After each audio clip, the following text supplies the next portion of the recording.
Hello mga silingan, good morning.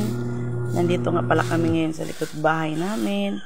Natusok ko pala ang aking anak. Nasama ng kanyang daddy magwalis sa likod, guys. Madami na talagang mga daon-daon nagkalaglagan, guys.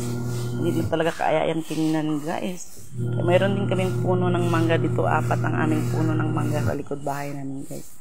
Yan, hanggang doon, guys, sa dulo. Para malinis naman ang aming kapaligiran, guys. Kasi tignan nyo naman, guys, sobrang madumi na.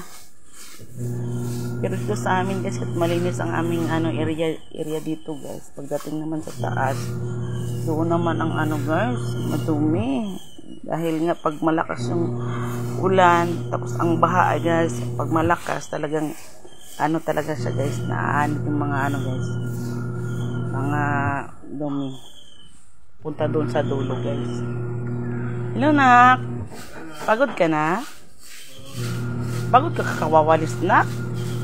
Masakit sa likod? Sagaan mo lang, nak.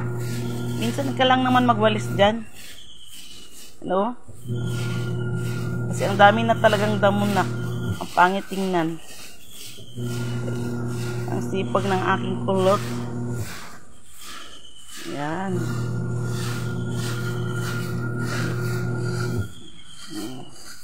Tapos susunugin namin mamaya, guys. Kasi medyo basa pa yung yung mga dahon, guys. Gawa nga kahapon malakas ang ulan. Yan.